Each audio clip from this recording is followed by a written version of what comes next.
Amém.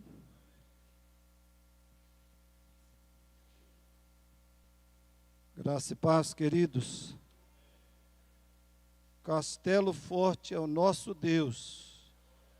Que Ele te fortaleça, porque Ele é forte. Que Ele te fortaleça, te vivifique. Também pela palavra dEle nessa manhã.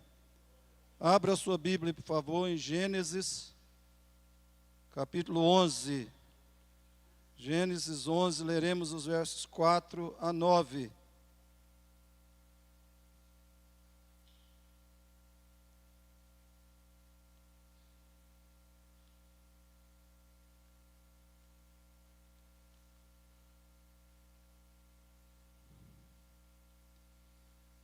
Abra sua Bíblia nesse texto, Gênesis 11, 4 a 9.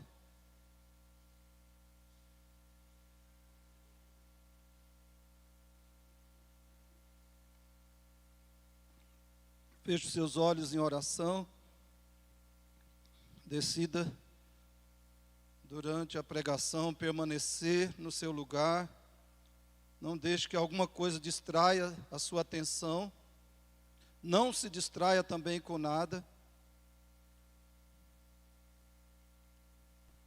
Você só estará realmente adorando e agradando o Senhor se estiver ouvindo atentamente a palavra dEle.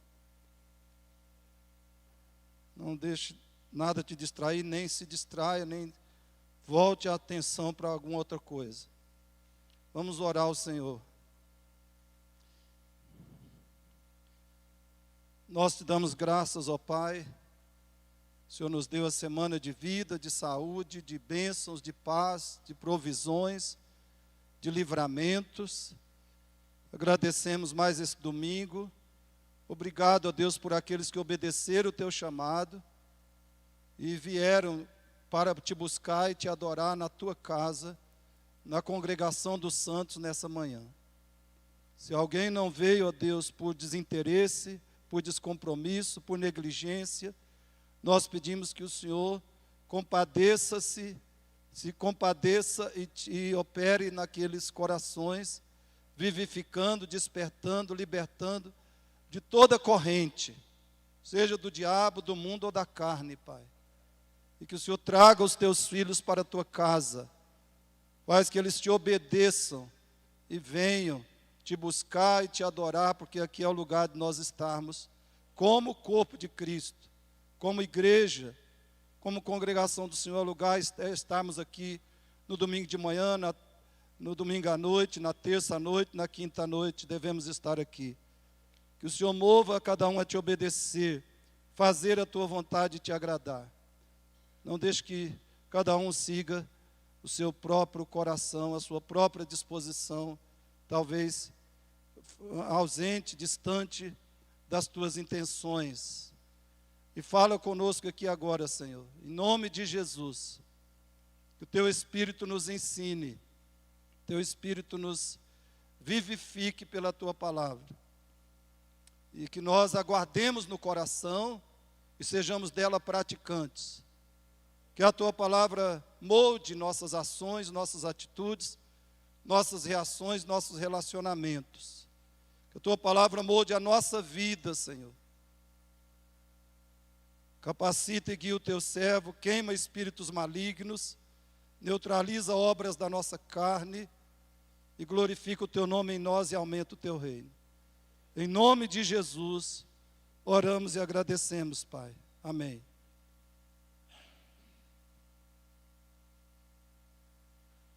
Gênesis 11, 4 a 9.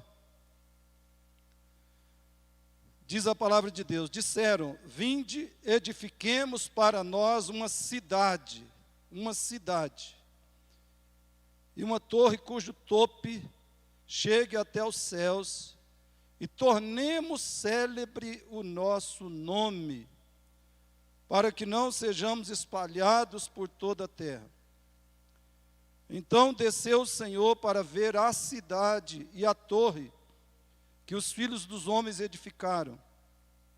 E o Senhor disse, eis que o povo é um, e todos têm a mesma linguagem. Isto é apenas o começo. Agora não haverá restrição para tudo que intentam fazer. Vinde, desçamos e confundamos ali a sua linguagem, para que um não entenda a linguagem do outro. Destarte o Senhor os dispersou dali pelas superfícies da terra, e cessaram de edificar a cidade. Chamou-se-lhe por isso o nome de Babel, porque ali confundiu o Senhor a linguagem de toda a terra, e dali o Senhor os dispersou por toda a superfície dela. Irmãos, muitas vezes a cidade, e nós vemos nesse texto, a cidade tem sido um dos grandes ídolos do ser humano. Um dos grandes, fortes ídolos do coração humano. E a política é o exercício do governo da cidade, a arte do governo da cidade. Esse texto mostra que um dos problemas centrais dos homens é a política. Um dos problemas centrais do coração humano, dos homens, é a política. Quanto à política, é a independência e a oposição de Deus. A política, quando se torna uma atividade de independência e de oposição de Deus, ela se torna uma desgraça. E é assim que quase toda ideologia se torna uma religião. Lembra disso? Como é que quase toda ideologia não apenas se torna, mas é uma religião? É quando a política conduz os homens à independência de Deus e à oposição a Deus. Vamos ver o que é uma ideologia.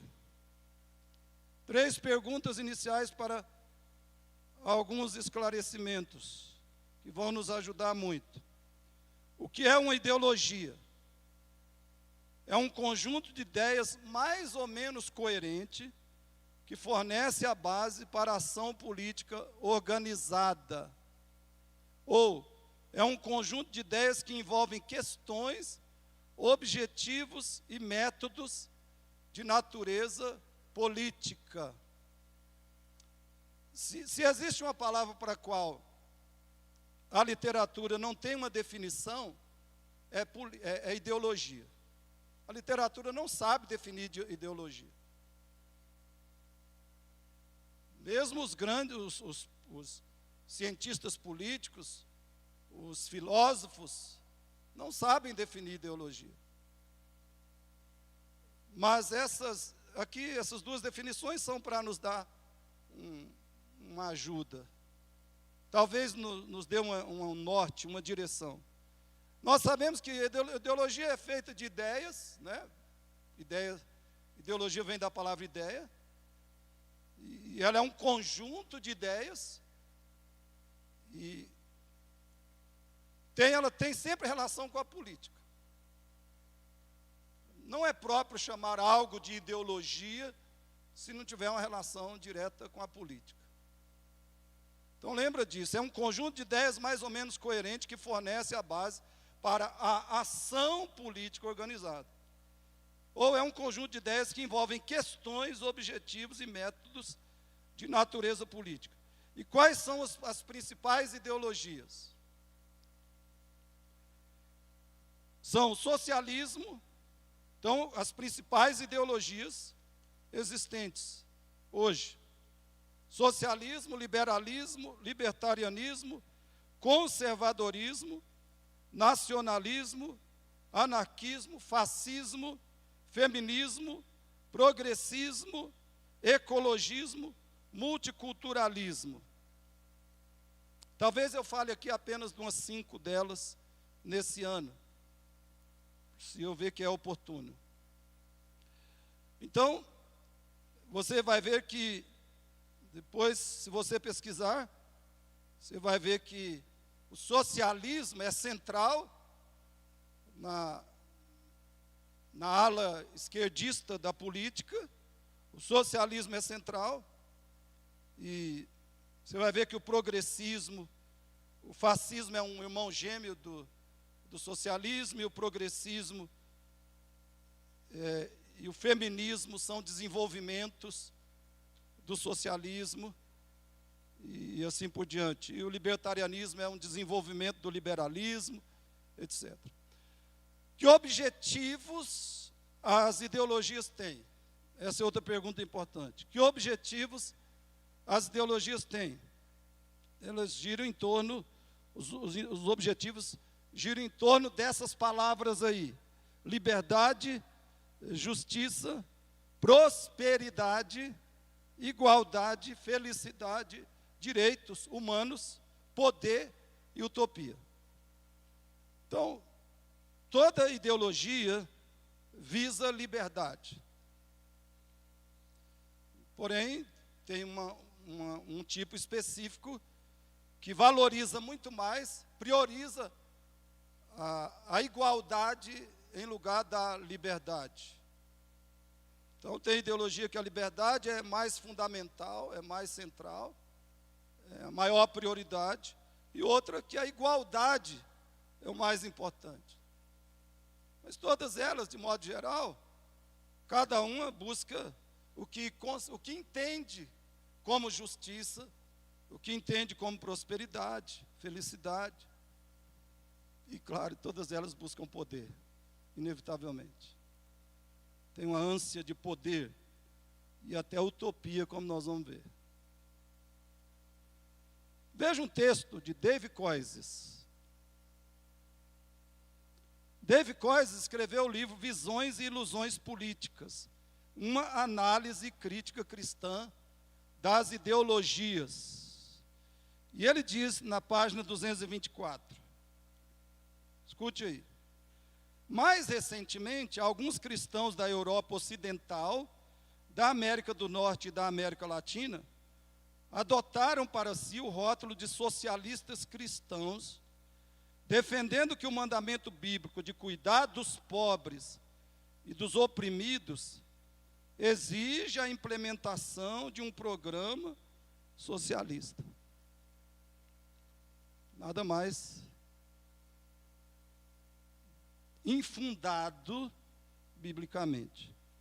Continuando, nos Estados Unidos, por sua vez, muitos cristãos evangélicos e fundamentalistas têm argumentado de forma igualmente persuasiva que, uma vez que a Bíblia apoia a propriedade privada, o sistema político e econômico mais cristão é uma forma de capitalismo liberal. Se a propriedade privada for a única razão, então isso aqui também está errado. E em toda parte, muitos cristãos têm rotulado a si mesmos de conservadores em matéria de política, em geral porque tendem a identificar a fidelidade à fé histórica com a lealdade à tradição em geral. Novamente, se a tradição é o fator decisivo, é um outro equívoco. Um problema crucial dessa tomada de partido é que ela fragmenta desnecessariamente o corpo de Cristo, trazendo à arena política vozes dispersas.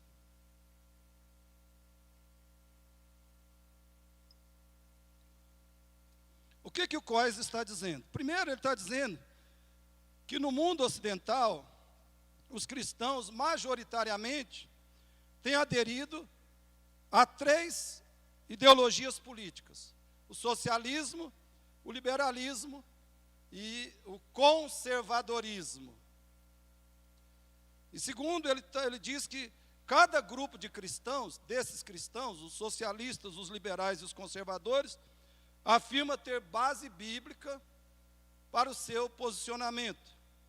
Terceiro, ele diz que nenhum deles está biblicamente correto. E, além disso, o posicionamento que assumem gera uma fragmentação desnecessária no corpo de Cristo. Irmãos, isso reflete uma tese básica do Coises em todo o seu livro. E a tese é essa, que o cristão não pode adotar, apoiar ou promover qualquer ideologia política, pelo menos por duas razões cruciais. Se ele adota, apoia ou promove qualquer ideologia, ele comete idolatria. Ele comete idolatria, que é adultério espiritual, né? E segundo, ele comete idolatria porque toda ideologia é uma religião.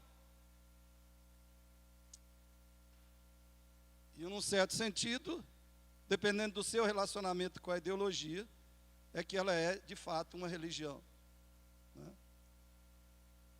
Então, ele diz, você não pode adotar, apoiar e promover, porque você comete dois grandes problemas, dois erros. Comete idolatria e, segundo, você causa divisão na igreja. De modo geral, irmãos, ele pode estar certo. Tem alguns aspectos que ele está com toda a razão.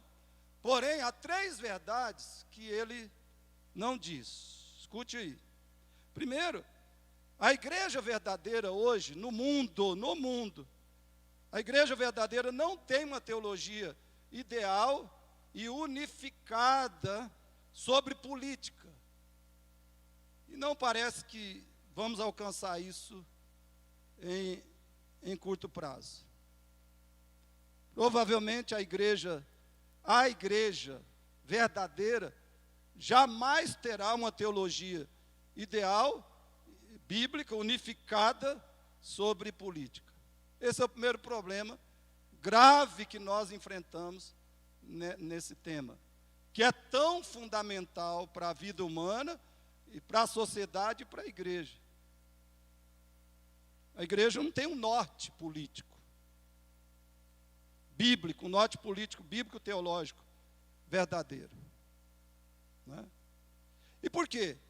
Também. Porque talvez você aqui, você não quer nem saber de política, você não está nem aí. Você quer viver a sua vida, cuidar das suas coisas, né? Você não quer ser o cidadão da terra, como diz alguém, né?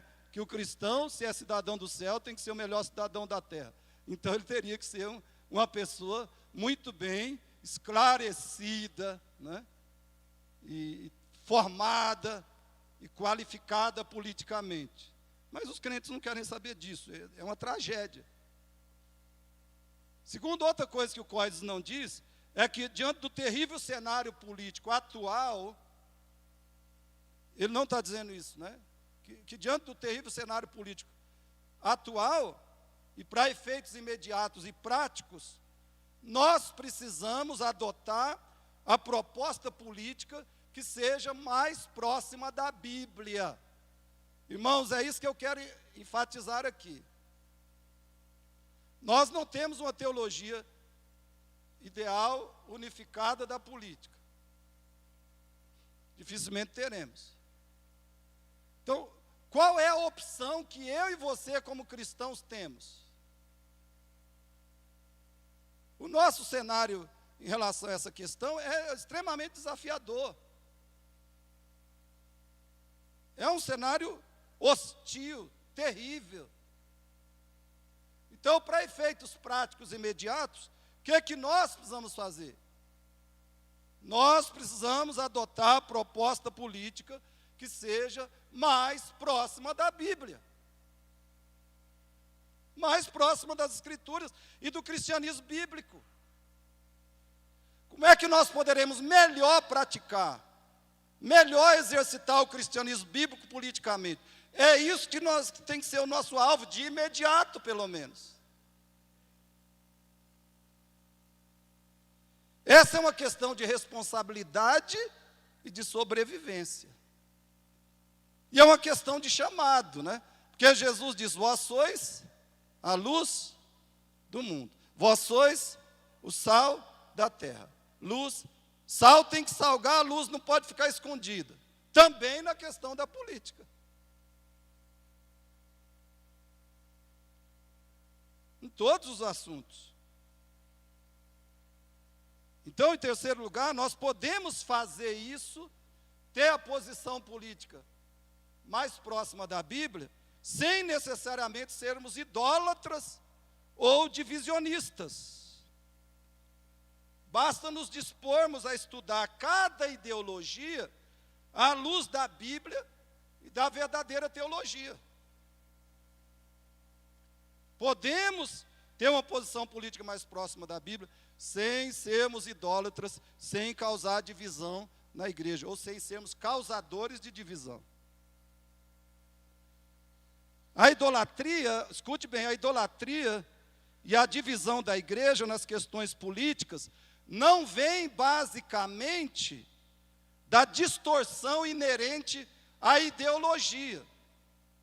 Não é porque uma certa ideologia promove a idolatria, que eu posso me tornar idólatra pela adoção de uma ideologia. Não é porque eu posso causar divisão na igreja por adotar uma teologia, que isso vai acontecer necessariamente. Não é algo inerente à ideologia. A idolatria e a divisão vem, antes de tudo, da nossa negligência bíblica e teológica sobre o tema da política. Por que é que nós podemos cometer idolatria, adotar uma ideologia como um ídolo? Cometer o pecado da idolatria politicamente. Por que é que nós podemos causar divisão na igreja por causa de política? Por causa da nossa negligência bíblica e teológica sobre a política. O problema não está, primeiro, antes de tudo, na ideologia. Está na nossa negligência. Por que eu idolatro uma ideologia? Porque eu não a examinei o suficiente à luz das Escrituras. E quando é que eu sou culpado de dividir a igreja? Quando eu adoto uma ideia ou conduta antibíblica. Pode ser na questão da política. Por exemplo, se eu pregar e militar pelo liberalismo, ou socialismo, ou nacionalismo, como a ideologia cristã, eu estou sendo idólatra e culpado de dividir a igreja. Lembra disso? Existe uma ideologia cristã? Não existe. Não existe. Então, quando eu começo a pregar e militar por uma certa ideologia, como a que é cristã, a que é bíblica, a que é a ideologia do reino de Deus, eu estou sendo idólatra e culpado de divisão da igreja. A não ser, como eu disse, que essa ideologia nasça das Escrituras. Entre aspas aí, já não seria ideologia. Se o meu sistema político nasce das Escrituras, não é uma ideologia. Os adversários vão considerar assim. Mas nós temos que ter consciência que não é. E tem uma proposta, existe uma proposta de sistema político cristão e bíblico. Existe. Depois, oportunamente, eu vou falar isso com vocês. Só que o mundo não vai adotar esse sistema. Ele não vai adotar o nosso sistema. E esse sistema só pode gerar alguma influência, produzir alguma influência e benefício na nossa sociedade, no nosso país, por exemplo, quando nós tivermos cristãos muitíssimo preparados, fazendo diferença na política. Antes disso, não adianta. Irmãos, qual é a diferença fundamental entre esquerda e direita? No meu entendimento, a diferença é a seguinte: a direita é problemática. Escute, a direita é problemática. Ela tem as marcas comuns do pecado, ou seja, incoerências, egoísmos, injustiças, etc. Já a esquerda é psicopata.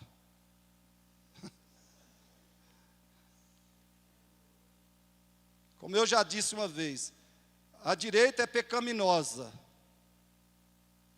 a esquerda é satânica.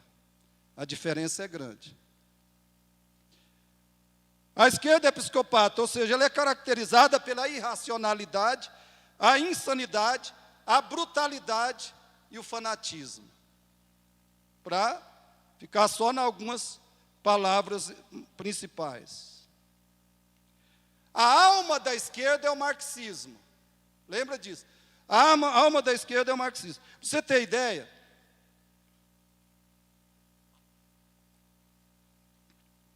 capitalismo, livre mercado,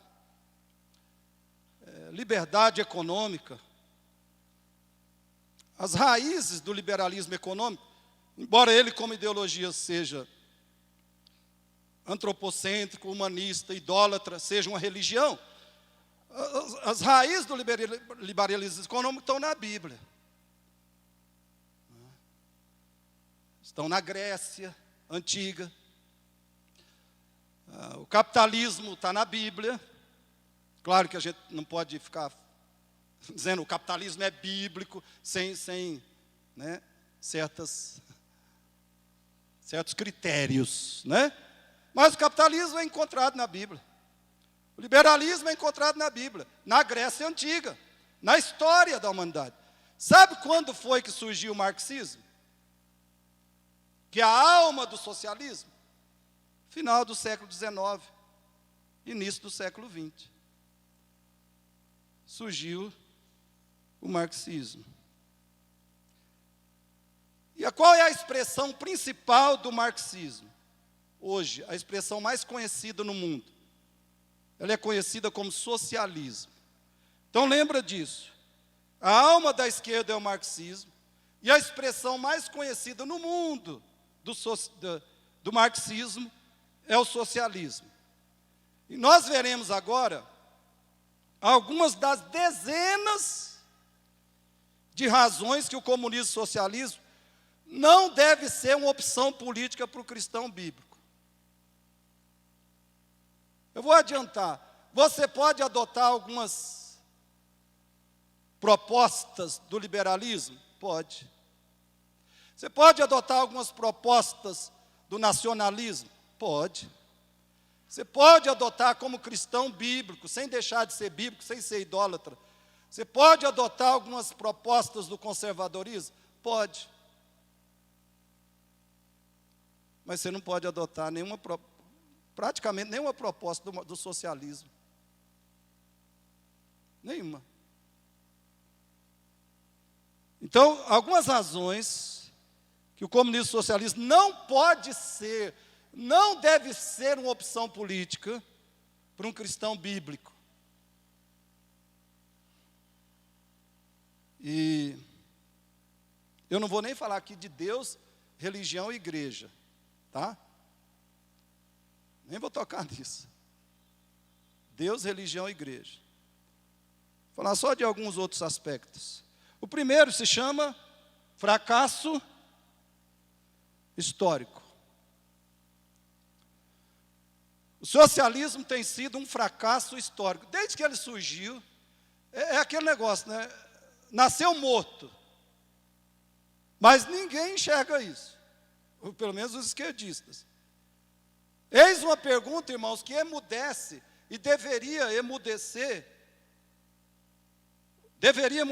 todo esquerdista com um pouco de sensatez. A pergunta é: em que lugar do mundo a ideologia socialista funcionou ou deu certo? Em que país ela trouxe maior justiça, igualdade, liberdade e prosperidade para o povo? Nenhum. Nenhum. Veja a seguir essa lista de países nos quais o socialismo foi implantado. União Soviética, em 1922 a 1991, Alemanha Oriental, Alsácia, nem sei onde é, se existe, Baviera, aí estão os anos em que o socialismo funcionou nesses países. Por exemplo, na Baviera, 1918 a 1919. Na Eslováquia, Hungria, Polônia, Mongólia, Finlândia, Bulgária, Iugoslávia, Albânia, Romênia, Tchecoslováquia, Somália, Congo, Etiópia, Guiné-Bissau, Cabo Verde, Angola, Moçambique, Timor-Leste, Benin, Camboja, Afeganistão, Guiné, Nicarágua, Granada, Iêmen do Sul, Vietnã, Cuba, Bielorrússia, China, Coreia do Norte, Laos, Vietnã, Líbia e Venezuela. Note que, na frente da maioria desses nomes, está o nome em que o regime comunista começou e que ele terminou. A maioria deles. Então, na maioria dos países onde o socialismo foi implantado, ele simplesmente acabou. Ele faliu. Faliu porque ele não tem estrutura, ele não tem alma para funcionar. O socialismo, o comunismo, seja o esquerdismo, seja o que for, ele não é autossustentável. Ele não tem recursos para a sua autoexistência, para a sua permanência. E onde o socialismo impera hoje,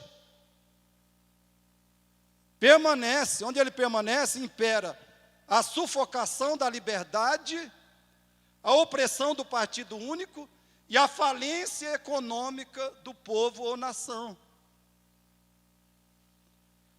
A China parece prosperar economicamente, por quê? Porque ela adotou o capitalismo.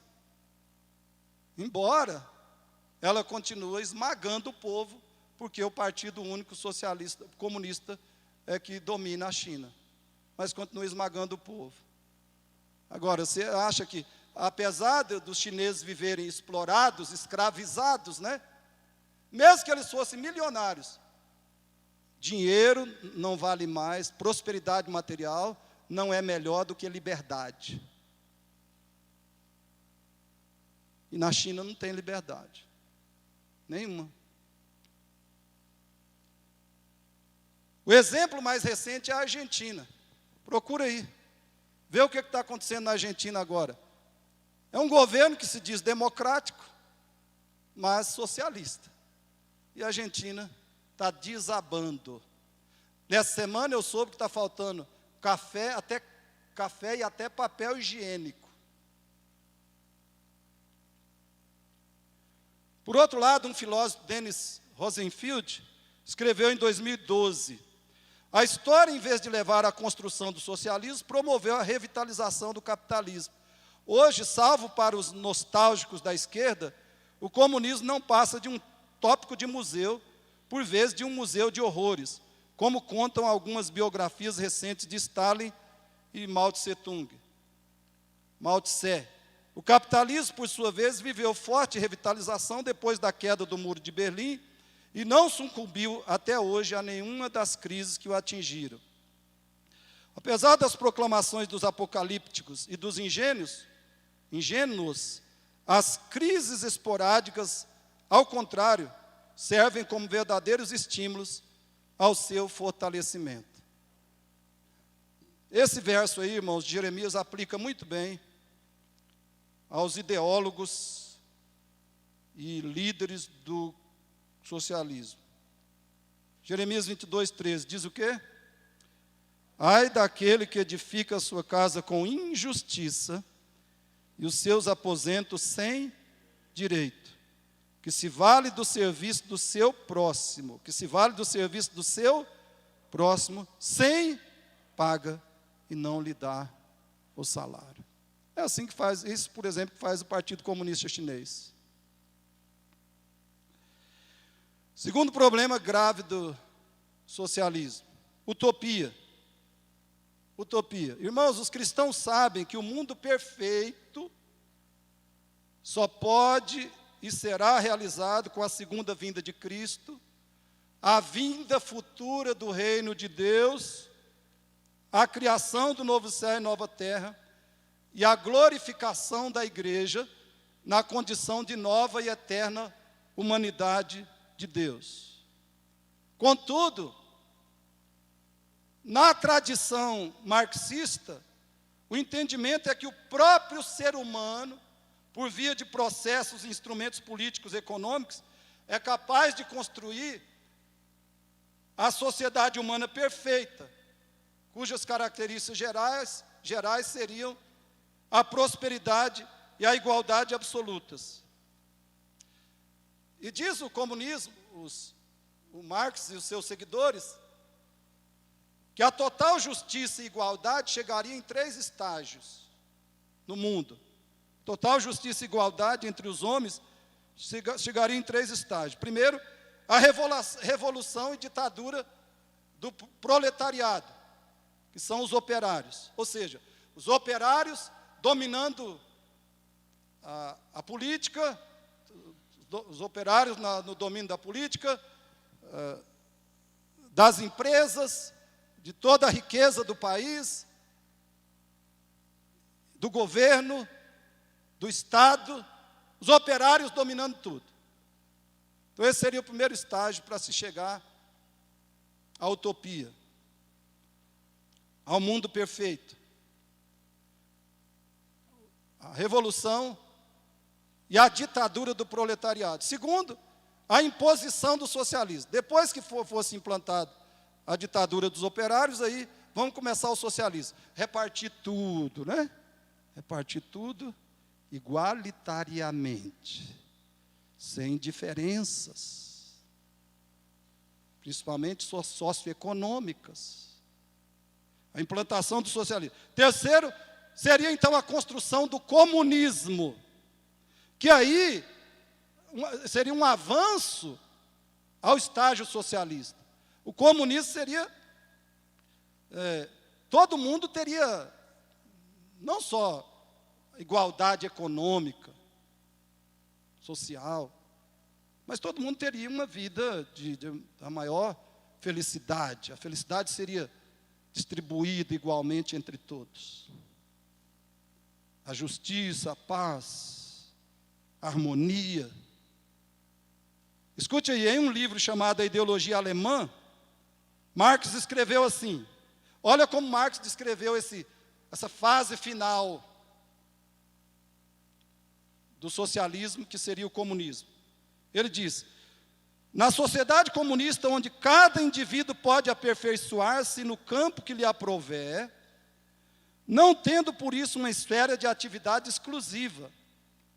É a sociedade que regula a produção geral e me possibilita fazer hoje uma coisa, amanhã outra, caçar de manhã, pescar à tarde, pastorear ovelhas à noite, fazer crítica depois da refeição, crítica literária, e tudo isso a meu bel prazer, sem por isso me tornar exclusivamente caçador, pescador ou crítico. É assim que ele define. E cada um vivendo assim, sabe? Essa vida em que você faz tudo que ao seu bel prazer, o que te dá vontade. Você assiste Netflix de tarde, você... e vai.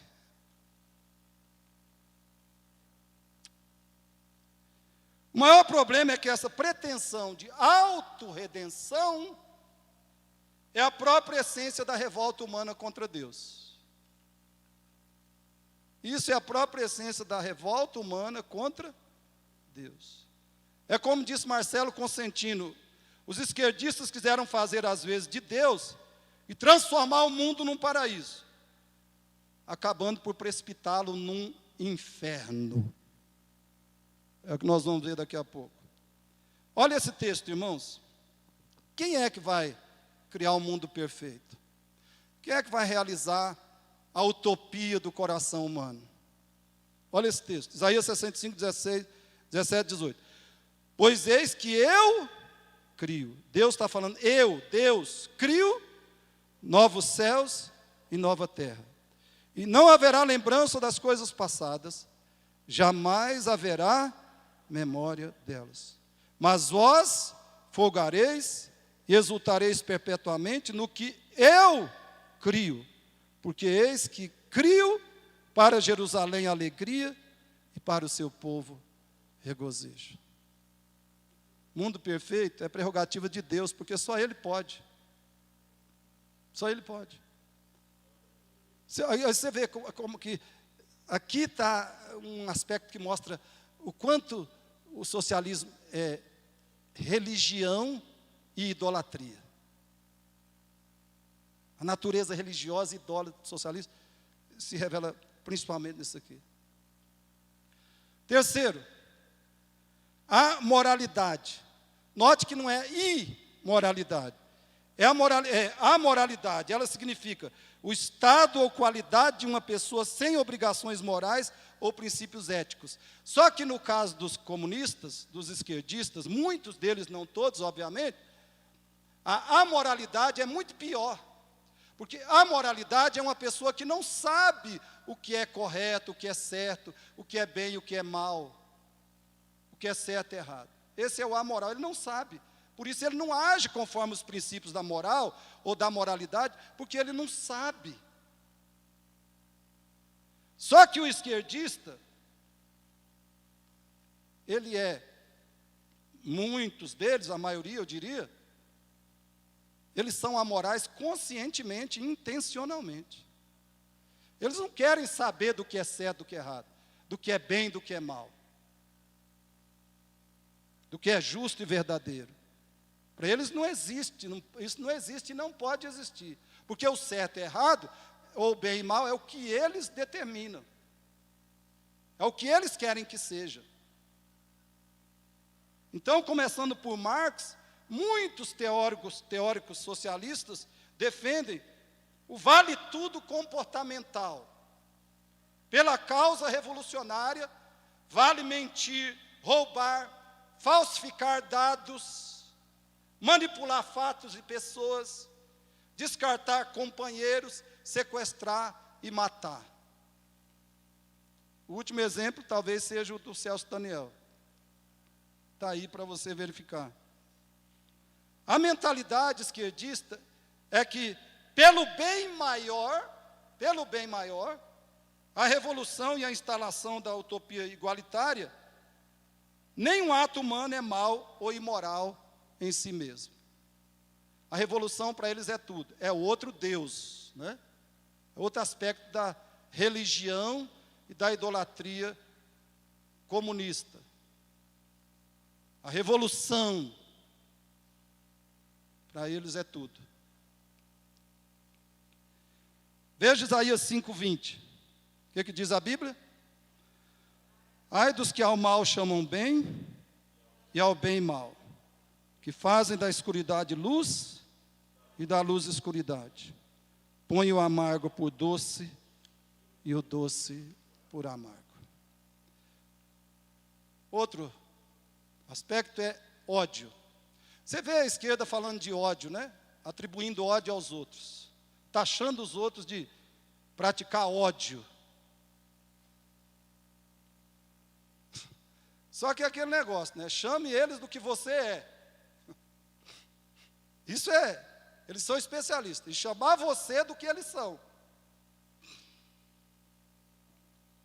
O socialismo é uma ideologia baseada no ódio como motivação básica e metodologia operacional. Quem declara isso são alguns dos líderes socialistas. E eu vou citar poucos. Escute aí. Vladimir Lenin disse: precisamos odiar. O ódio é a base do comunismo. As crianças devem ser ensinadas a odiar seus pais se eles não são comunistas. E ele ainda, o Lenin, somos favoráveis ao terror organizado. Isso deve ser admitido francamente. Mao Tse-tung, o fundador do comunismo na China, disse: o comunismo não é amor, é o martelo com que esmagamos nossos inimigos. Che Guevara, o revolucionário cubano e boliviano, disse: o ódio intransigente ao inimigo, que impulsiona o revolucionário para além das limitações naturais do ser humano e o converte em uma efetiva, seletiva e fria máquina de matar. Nossos soldados têm de ser assim. Che Guevara ainda: até agora os camponeses não foram mobilizados, mas através do terrorismo e da intimidação, nós os conquistaremos.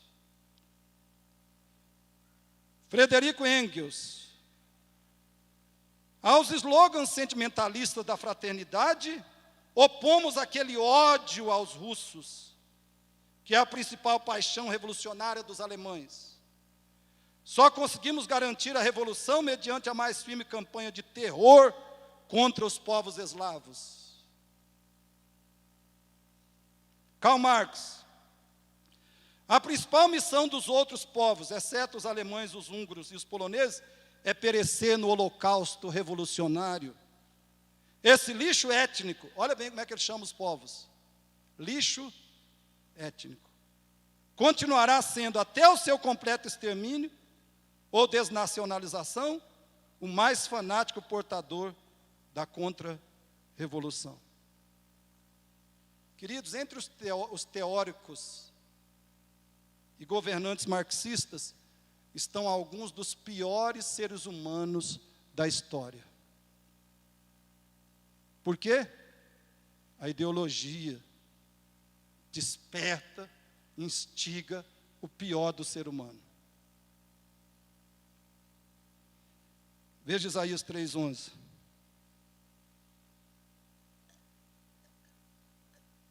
O que diz? Ai do perverso, mal lhe irá, porque a sua paga será o que suas próprias mãos fizeram. Qual é um resultado natural do ódio no comunismo? Isso aí, ó.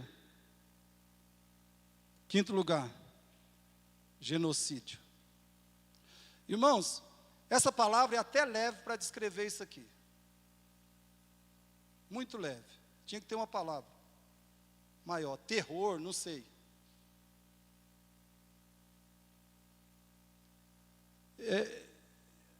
A pessoa que faz a melhor descrição do genocídio socialista, praticado pelo socialismo, é o Olavo de Carvalho, o filósofo Olavo de Carvalho. É a melhor descrição. Eu espero que você tenha paciência para ouvir, porque eu acho muito importante você escutar isso aqui. Todo mundo escutar. Escute aí. Ele diz: o socialismo matou mais de 100 milhões de dissidentes e espalhou o terror, a miséria e a fome por 1/4 da superfície da terra. Todos os terremotos, furacões, epidemias, tiranias e guerras dos últimos 4 séculos somados não produziram resultados tão devastadores. Isto é um fato puro e simples, ao alcance de qualquer pessoa capaz de consultar o livro negro do comunismo e fazer um cálculo elementar. Quando se fala dos 100 milhões de vítimas do socialismo, isto se refere a pessoas assassinadas de propósito, por ordem de governantes, em tempo de paz. São inimigos de classe, liquidados mediante fuzilamentos, enforcamentos, espancamentos, torturas várias e inanição forçada. São vítimas de genocídio deliberado. Seu número não inclui nem soldados mortos em combate, nem vítimas civis da guerra ou de crimes comuns, nem muito menos taxas de mortalidade infantil ou cálculo de diminuição da expectativa de vida média por conta da ineficácia econômica do socialismo. Se incluísse, o total, na mais modesta das hipóteses, duplicaria. Mas mesmo sem isso, 100 milhões já bastam para tornar o socialismo, desde o simples ponto de vista quantitativo, um flagelo mais mortífero que 2 guerras mundiais somadas, mas todas as epidemias e terremotos deste e de vários séculos. A Inquisição Espanhola, o tribunal mais cruel de que se teve notícia antes do século XX, matou 20 mil pessoas ao longo de 4 séculos. O governo leninista completou cifra idêntica em poucas semanas. Ademais, quase todos os exemplos de crueldade em massa observados ao longo da história se deram por ocasião de guerras, seja entre estados, tribos ou grupos religiosos. A repressão soviética foi o primeiro caso de violência estatal permanente contra cidadãos desarmados em tempo de paz. O exemplo proliferou. Quando os alemães começaram a enviar judeus a Auschwitz, os alemães, ou seja, o nazismo, começaram a enviar judeus aos campos de concentração, um deles Auschwitz, 20 milhões de russos já tinham sido mortos pelo governo soviético.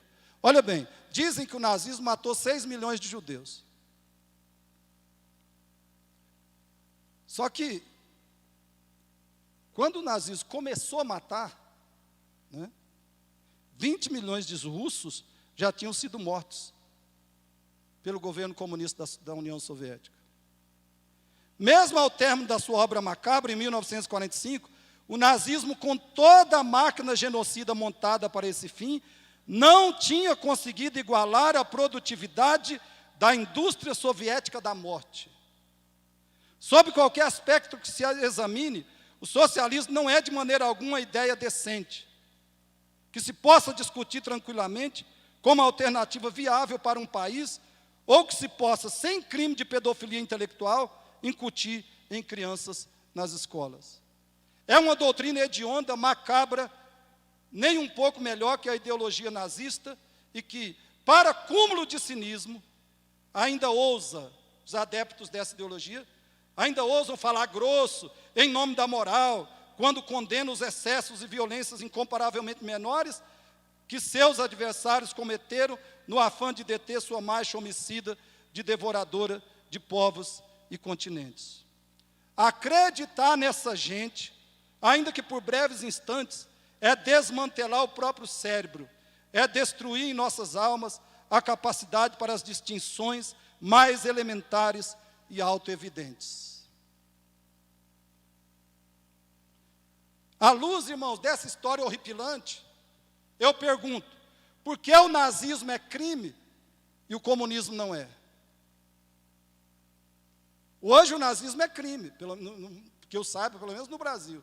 Por que o comunismo não é? Se o nazismo matou 6 milhões, e o comunismo que matou mais de 100 milhões? Propositalmente. E pergunta ainda, como pode cristãos abraçar essa ideologia como uma alternativa ou uma esperança para a humanidade? Sexto lugar, oligarquia. No Brasil, a oligarquia é profunda. No Brasil.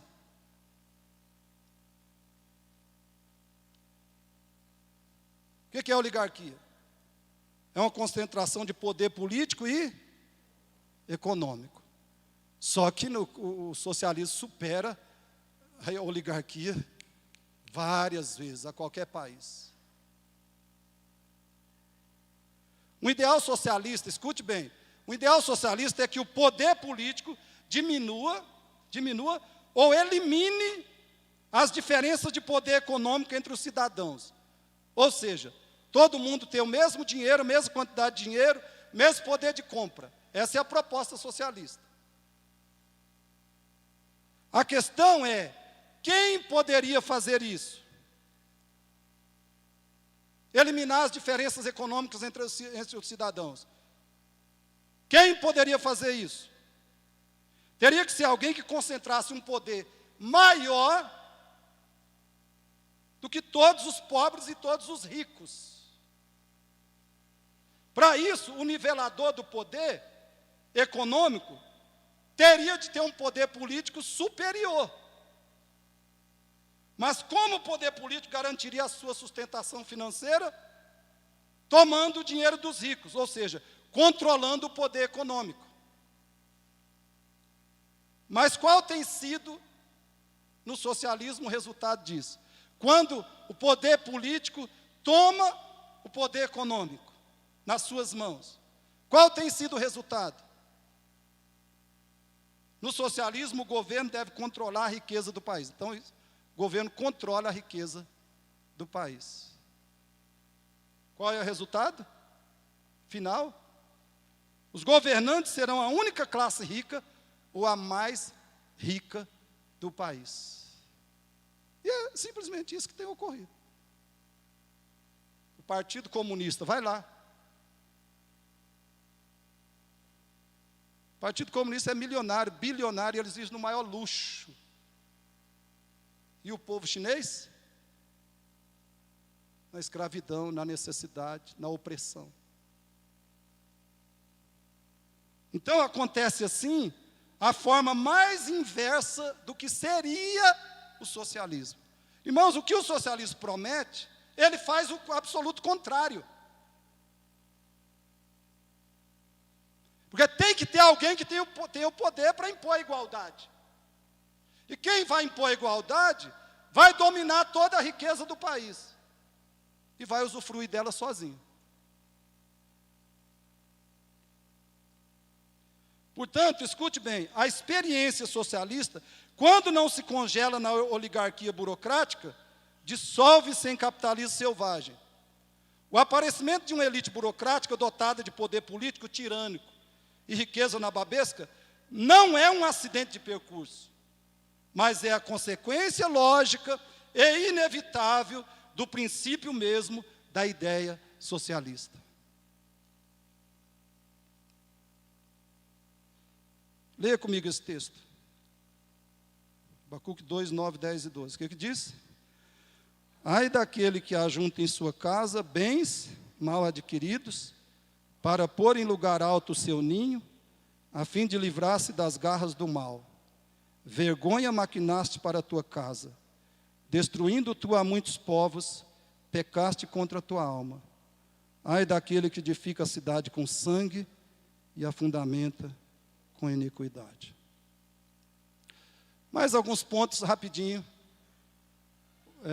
7. Oratória.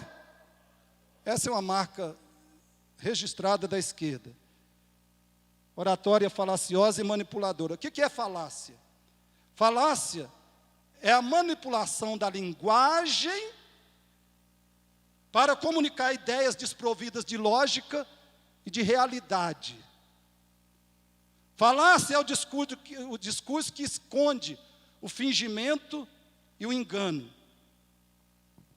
Por exemplo, na boca da esquerda, democracia significa o Estado socialista implantando os ideais socialistas, porque só eles sabem o que é melhor para o povo. Ou seja, o que você pensa, o que você deseja, o que você sente não importa. Eles implantam os ideais socialistas, porque eles sabem o que é melhor para o povo, e não adianta você nem abrir a boca. Isso é democracia para eles. Na boca da esquerda, controle social da mídia. Olha a expressão que parece, né, animadora. Controle social da mídia quer dizer censura da imprensa, limitação da liberdade de opinião e de expressão. Na boca da esquerda, tolerância só vale para os ideais que eles defendem. Se você não gostar ou se você discordar, você é tudo que não presta e não deve ser tolerado. Na boca da esquerda, pró-escolha é um eufemismo para pró-aborto ou assassinato de criança. Mas é muito melhor falar pró-escolha. Eu sou pró-escolha. Esquerdista não vai falar, eu sou pró-assassinato de criança.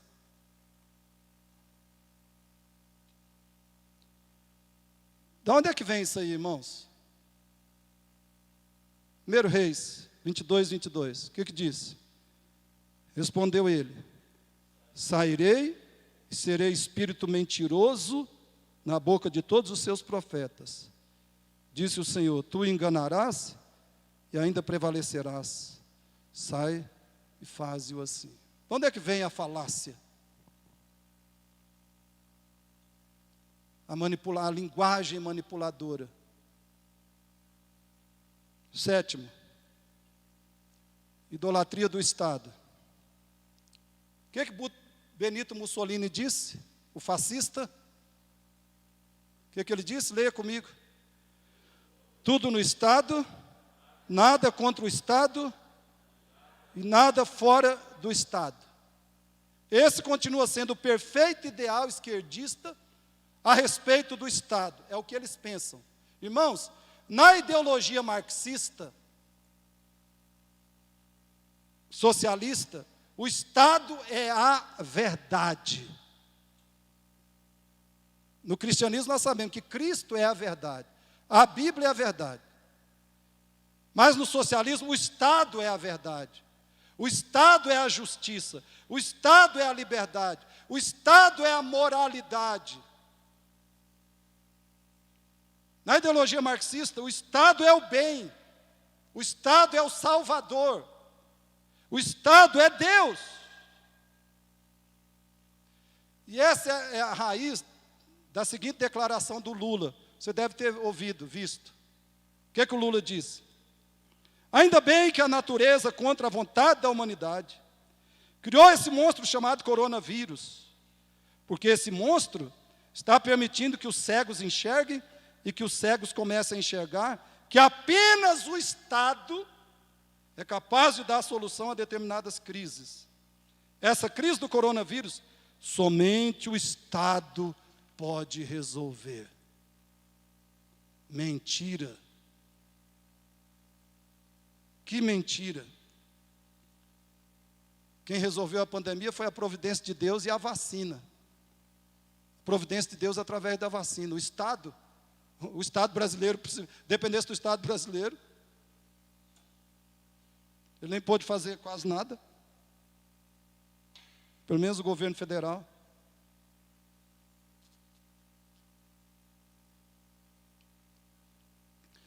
E por último, isso aqui você vai pedir explicação depois para o William, e para quem é formado em economia, que vai te esmiuçar isso aqui.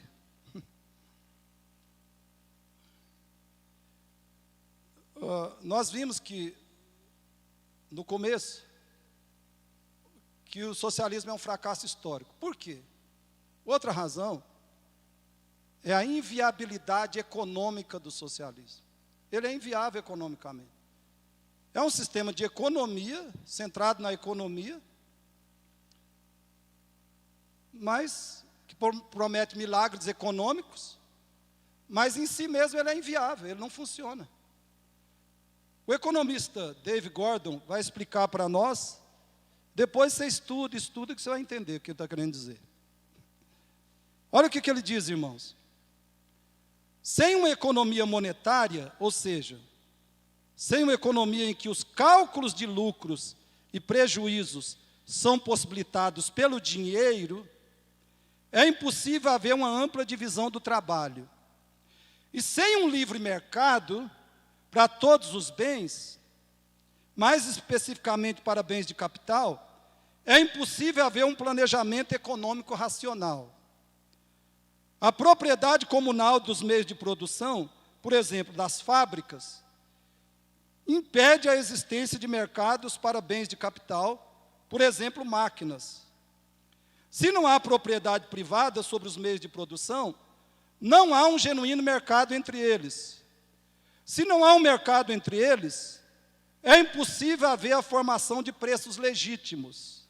Se não há preços, é impossível haver qualquer cálculo de preços. E sem esse cálculo de preços, é impossível haver qualquer racionalidade econômica. O que significa que uma economia planejada é paradoxalmente impossível de ser planejada, que é o que os comunistas dizem que podem fazer, planejar a economia. Sem preços, não há cálculo de lucros e prejuízos, e, consequentemente, não há como direcionar o uso de bens de capital para atingir as mais urgentes demandas dos consumidores da maneira menos dispendiosa possível. É por isso que, claro, o socialismo não deu certo em lugar nenhum. Até a sua essência, né, que é a economia, ele é um fiasco absoluto. Irmãos, eu quero terminar lendo esse texto aqui com você. Lembra que eu não falei de Deus, nem de religião, nem de igreja. Colossenses 2,8 diz o quê? Vamos ler juntos? Tenham cuidado para que ninguém os escravize a filosofias vãs e enganosas, que se fundamentam nas tradições humanas e nos princípios elementares deste mundo, e não em Cristo. Isso aqui quer dizer que você deve desprezar, odiar, ofender esquerdistas? Claro que não, né, irmãos? O que nós devemos fazer? Você deve ouvir. Você deve dialogar com qualquer pessoa da esquerda. Ouvir, dialogar. Você deve se preparar para que, se você tiver a oportunidade de diálogo, você tente convencer essa pessoa do grave problema que ela está tendo, do grave erro que ela está cometendo. Então se prepare, estude, leia, para que você possa, se possível, tentar convencer a pessoa a abandonar o esquerdismo, abandonar o socialismo. E principalmente você vai fazer isso apresentando a essa pessoa o Evangelho de Cristo. Pedindo a Deus graça e sabedoria para você lhe apresentar o Evangelho do Senhor Jesus. E ela pode, além de ser salva por você, tendo você como instrumento de Deus, além dela ser resgatada da prisão, do engano horrível do esquerdismo, ela pode ser resgatada do melhor, ter o melhor resgate, que é do pecado, do diabo, do mundo e do inferno. Então a nossa postura diante de pessoas esquerdistas deve ser de amor, de aceitação fraternal, porém sem comprometer as verdades e os valores da palavra de Deus e do Evangelho. Oremos. Pai, graças te damos pela tua palavra e pedimos que cada um de nós tenha atitudes, que o teu Espírito produza em nós atitudes e ideias e reações e, enfim, um modo de viver mais compatível com a verdade, que te agrade, que te glorifique. Nos ouvimos, nos ajude a ajudar pessoas que precisam de mais conhecimento sobre política, sobre socialismo, sobre esquerdismo, e que principalmente precisa do Evangelho salvador, libertador do Senhor Jesus. Nos ajude, Senhor, a ser luz e sal neste mundo. Esse foi o objetivo maior desse estudo bíblico, dessa pregação, que o Senhor faça a tua igreja ter compromisso de viver e praticar da melhor maneira possível, e também de se aperfeiçoar nesses conhecimentos. Assim, move e guia o teu povo. Oramos agradecidos em nome de Jesus. Amém. 19 horas temos culto. Convide alguma família, traga a sua família. Deus abençoe muito você.